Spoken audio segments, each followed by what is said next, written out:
একদল কিশোর কিশোরী তাদের নেশার আসরে বসে এক অদ্ভুত ভৌতিক খেলা খেলতে থাকে। এটা তাদের কাছে এক নিছকই মজার খেলা, কিন্তু তুমি যদি এই খেলার বিষয়বস্তু জানো তবে তুমিও চমকে উঠবে। খেলার কয়েকটা রুলস আছে যেটা তোমাকে মানতেই হবে। এবার তোমার সামনে একটা মোমবাতি জ্বালানো হবে, একটা কাটা হাত ধরে তোমায় বলতে হবে টক টু মি। এটা বলার পর তুমি যেখানে বসে আছো সেখানে উপস্থিত যে কোনো স্পিরিটের সাথে তুমি কানেক্ট করতে পারবে, তাকে তুমি তোমার চোখের সামনে দেখতে পাবে। এটা বলার পর তোমাকে বলতে হবে আই লেট ইউ ইন। এটা বলার সাথে সাথে ওই স্পিরিটটি তোমার উপর ভর করবে।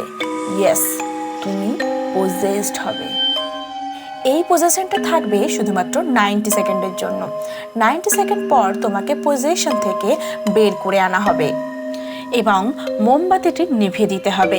এই প্রথার যদি অন্যথা হয় তবে সেই স্পিরিটটি তোমায় কোনো মতে ছেড়ে যেতে চাইবে না। আর তুমি যদি ওই স্পিরিটটি থাকাকালীন মারা যাও তবে তুমিও তাদের মধ্যে একজন হয়ে যাবে। একদিন একটি ছেলে 90 সেকেন্ডের বেশি সময় ধরে পজেসড হয়ে থাকে। তারপর তার সাথে যা ঘটে তা দেখে তুমি শিউরে উঠবে। সর্বনাশী এই খেলা কি ওই ছেলেটার জীবন কেড়ে নেবে? 90 সেকেন্ডের জায়গায় পুরো জীবনটাই কি তার এই খেলার অংশ হয়ে যাবে?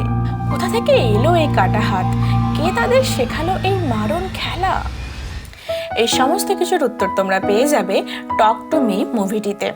এটা একটা অস্ট্রেলিয়ান মুভি যেটা তোমরা অ্যামাজন প্রাইম ভিডিওতে পেয়ে যাবে। মুভিটা কেমন লাগলো সেটা এই ভিডিওর কমেন্ট সেকশনে এসে অবশ্যই জানিয়ে যেও।